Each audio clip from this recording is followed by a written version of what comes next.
বিজ্ঞানীরা দেখতেছে ব্রেইনের জন্য সবচেয়ে 1 নাম্বার খাবার হচ্ছে আলহামদুলিল্লাহ বলা। আলহামদুলিল্লাহ বলি কি কারণে? আমরা যখন শুকরিয়া আদায় করি তখন ভালো জিনিস, লাস্ট পেন ধরবো কিন্তু আমি, যখন শুকরিয়া আদায় করি তখন ভালো জিনিস আমাদের জীবনে বেশি পরিমাণ ঘটতে থাকে। শুকরিয়া আদায় করলে যেই লোকটা অসুস্থ হয়, মাথা ঠিকভাবে কাজ করে না, মন মেজাজ খারাপ, এদের বেশিরভাগ জনের সাথে কথা বলবেন, দেখবেন যে জীবন সম্বন্ধে কোনো রকমের আলহামদুলিল্লাহ নাই, খালি অভিযোগ, খালি মেজাজ গরম। একজন আরেকজনের সম্বন্ধে শুধু হচ্ছে সমালোচনা। খেয়াল করছেন কি? বাসা থেকে শুরু করে সব জায়গায় মিলান, যেই লোকটা সবচাইতে বেশি মেজাজ গরম, অন্যের উপরে রাগ হয়, অন্যের সাথে হচ্ছে খারাপ আচরণ করে, দেখবেন সেই লোকটা নিজেও কিন্তু শান্তিতে নাই। কারণ আল্লাহ নিজে বলছে তুমি যদি শুকরিয়া আদায় করো আমি বাড়াই দিব। আল্লাহ নিজে বলছে। এবং বিজ্ঞানীরা এখন দেখতেছে যে যত বেশি শুকরিয়া আদায় করে তার ওই পজিটিভ জিনিসগুলো তত বেশি পরিমাণ হয়।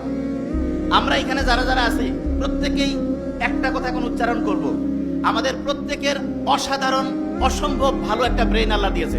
বলি আলহামদুলিল্লাহ। এটা বলি প্রত্যেকের অসাধারণ অসম্ভব শক্তিশালী একটা ব্রেইন আল্লাহ দিয়েছেন।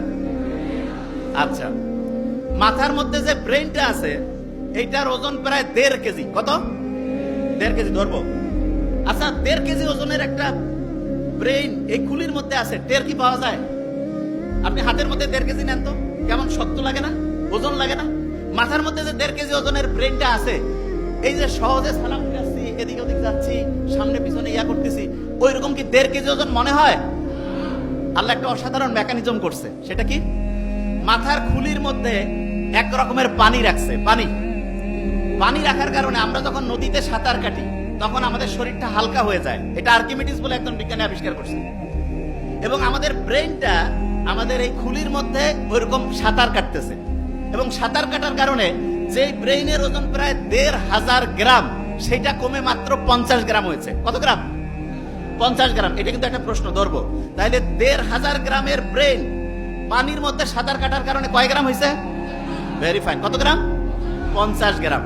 তার মানে আপনি যে মাথাটা এরকম করতেছেন, কত গ্রাম করতেছেন? 50 গ্রাম।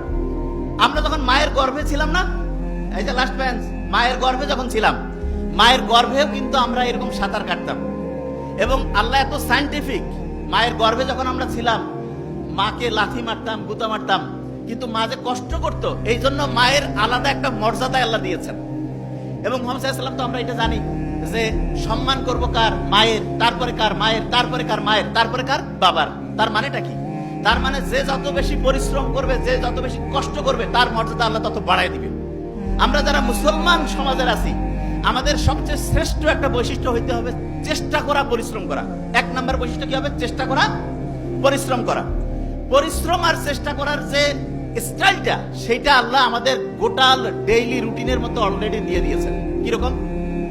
মুসলমান যারা 5 ওয়াক্ত নামাজ পড়ে না, 5 ওয়াক্ত ফজর যখন আমি নামাজ পড়ি, নামাজ পড়ার পরে আমরা অনেকে মূর্খ তো, নামাজ পড়ার পরে ইচ্ছা মতো ঘুমাই গেলাম, তাহলে লাভটা কি হলো? আল্লাহ নামাজ পড়ার পরে আমাদেরকে পরিশ্রমে যাওয়ার জন্য সবচাইতে বেশি হচ্ছে উদ্বুদ্ধ করছে। নামাজ শেষ করো, তারপরে তোমার জীবিকা অন্বেষণে বের হয়ে যাও। জীবিকা অন্বেষণ মানেটা কি? স্টুডেন্ট যারা, সে কি টাকা ইনকাম করবে? নো, তার প্রধান কাজ কি? পড়াশোনা করা। তাইলে আমি ফজরের নামাজ যখন পড়লাম, তারপরে আমার প্রথম কাজ কি হবে? পড়াশোনা করা। কি করা?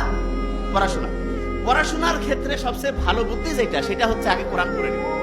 জান প্রফেসর মোখতার আহমেদ স্যার বলছেন, আমি তো শুনে খুব মজা লাগলো আজকে, যে আবু হুরায়রা রাদিয়াল্লাহু তাআলা আনহুর যে খেয়াল থাকতো না, তখন মুহাম্মদ সাল্লাল্লাহু আলাইহি ওয়াসাল্লামকে এসে বললো যে আমার তো খেয়াল থাকে না। মুহাম্মদ সাল্লাল্লাহু আলাইহি ওয়াসাল্লাম কি করলেন? তার শরীর থেকে চাদরটা খুলে নিলেন, বললো যে এটা মাটিতে বেছাও। এরপরে মুহাম্মদ সাল্লাল্লাহু আলাইহি ওয়াসাল্লাম একটু সেখানে দোয়া পড়ে একটা ফু দিলেন।